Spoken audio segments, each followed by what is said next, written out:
I was preparing for class one day, and I was watching Night and Fog.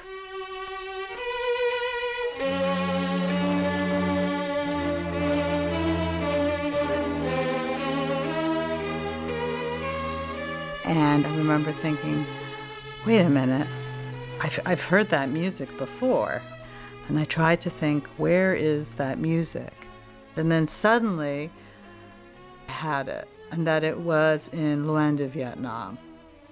But I was convinced that Marker had something to do with it. And I was also curious, well, how does this piece of music work?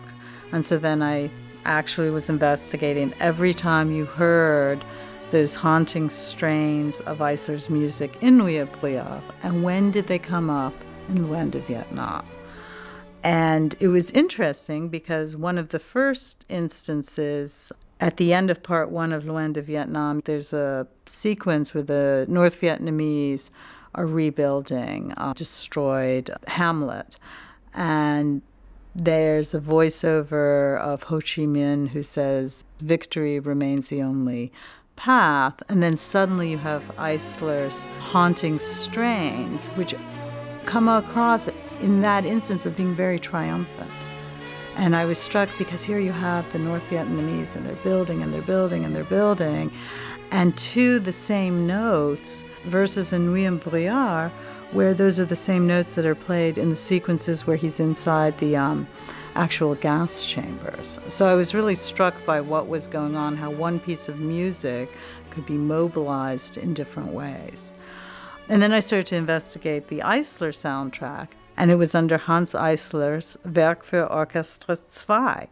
And I realized, well, this was a whole libretto to an operetta or a play by Johannes Becher. And I remember thinking, well, that's bizarre. I mean, I wonder if René and Marker knew about this. In the play, there's a young German soldier who says, "No, I'm not going to fight." And he puts down his arms. And he's, of course, killed on the battlefield by his fellow Germans precisely for resisting, but he resists. And at that moment, that's when you have that one recognizable score of Eisler that is then repeated in Nuit et Bruyère and again repeated in Loin de Vietnam. So then, when I was rewinding Loin de Vietnam, I realized that the music also is played during an interview with the widow of Norman Morse.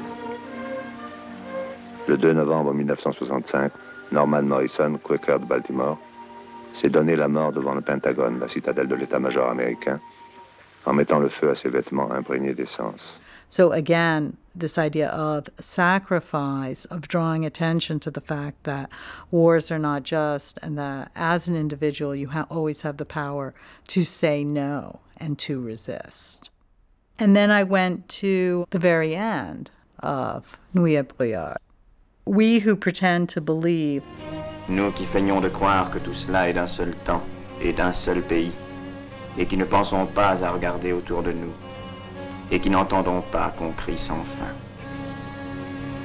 And the continuation of the cries gets echoed, I would say, through the continuation of Eisler's composition and the way Marker, René, and others have used it to continue to say it's still going on.